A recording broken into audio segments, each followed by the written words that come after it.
From the day my daughter was born, I could tell that she was something special.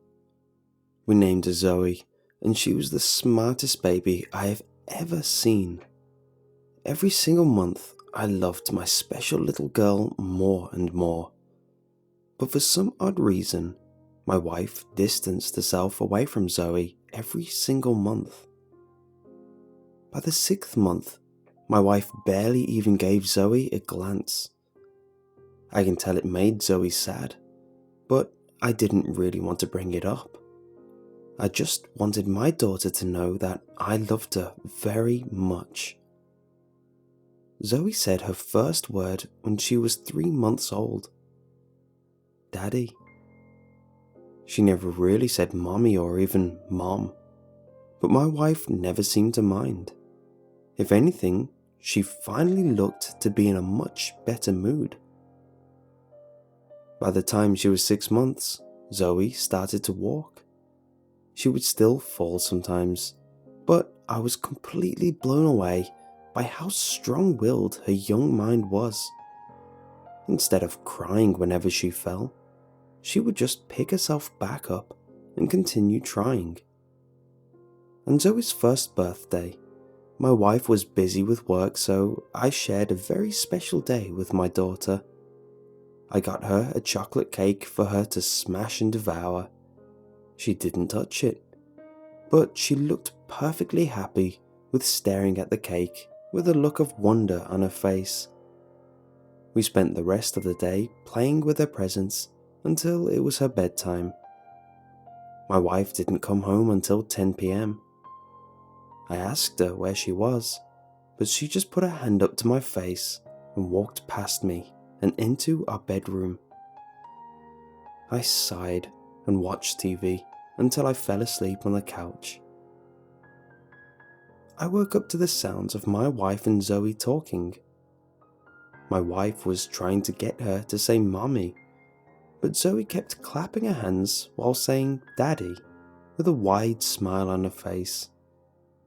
That was the last time my wife tried talking to Zoe.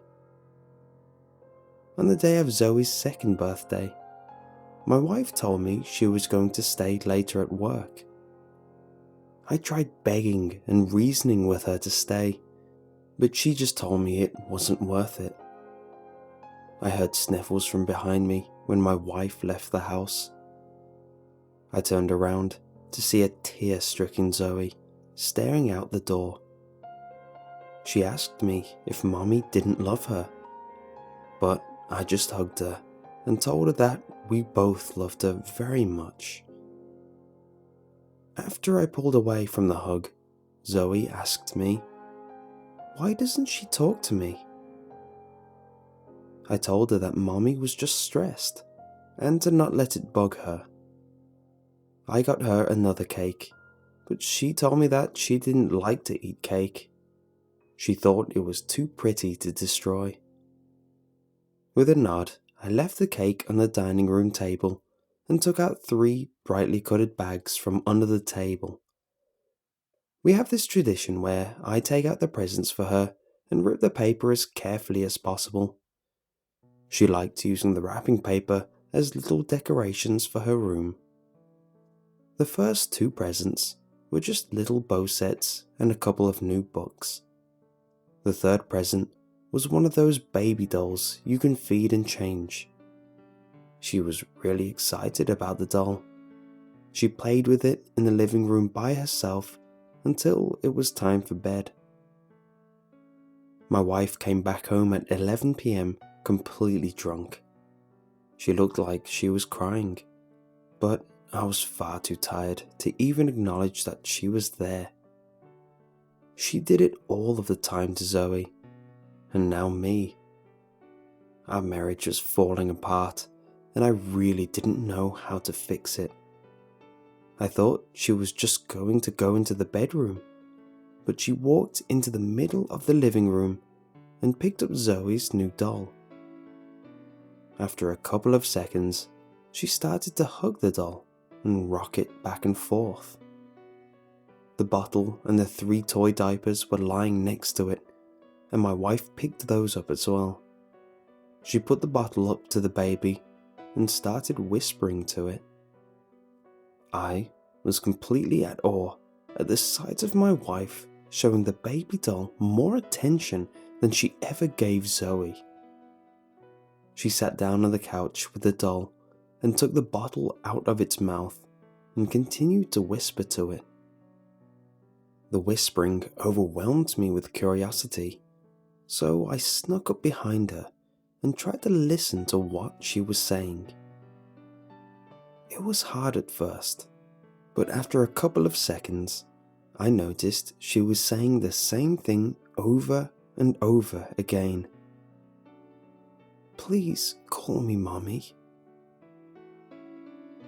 After a couple of minutes, my wife fell asleep with a toy baby on top of her stomach. I walked into the bedroom and grabbed a blanket for her. After I got her settled in, I went back to the bedroom and fell asleep. This morning, I woke up to the sound of my wife laughing for the first time in several years. I rushed downstairs to see what the source of her laughter was. When I walked into the kitchen, I saw my wife twirling around in circles with a toy baby. Zoe was sitting down with tears falling down her cheeks. I picked up Zoe and asked my wife what she was doing. Each time she spun around, she just said one word at a time. Just playing with my daughter. I told her that Zoe was crying, but my wife just shrugged and kept spinning around with the baby. This annoyed me quite a bit, but I just took Zoe back into the living room and played with a couple of her older dolls with her. After about an hour later, my sweating wife came out of the kitchen and said that she was going to the mall with her daughter. Zoe got up quickly and rushed into her room to change. By the time Zoe came out changed into her outside clothes, my wife and the doll were already gone. Zoe's bedtime rolled around and I put her to bed. While I put her covers over her, she asked me, "Does Mama really love me?" I nodded my head at her and smiled. I just told her that Mama wanted to surprise her with some new clothes. Zoe fell asleep a couple of minutes later with a tiny smile on her face. Tonight, my wife came home around 9 p.m. I walked up to her and asked her what was wrong with her. She tried to ignore me, but I kept blocking away until she stopped and glared at me. She shoved the baby doll in my face and shouted, "She's at least real. Do you know how hard it is to pretend with you? Zoe is dead. She's been dead. When are you going to stop playing this stupid game?" I shouted back at her to stop lying, but my wife just fell into my arms and started sobbing. Zoe came downstairs and stared at us hugging.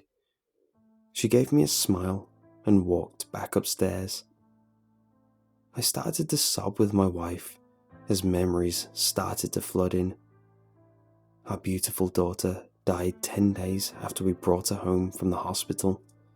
There was nothing wrong with her. She just fell into a deep sleep she never woke up from. The doctor told us that it was SIDS, but I never wanted to believe it. After my wife finally settled down, I sat her on the couch and walked upstairs. I walked into Zoe's room and saw all of the little wrapping paper from her presents taped on the walls. The toys I got for her were there, and the new bed I bought for her just 2 months ago was there. But Zoe was nowhere to be found. With a heavy sigh, I closed the door to her bedroom and walked into my room. I looked through all the photos on my laptop that I thought I took with Zoe, but it was just me taking photos of myself. I was about to close my laptop down, but I decided to reach out to you guys. I'm now in the grieving process. My wife was acting crazy, but I was the crazy one all along. My baby is gone, and I just wish I could experience just one last day with her.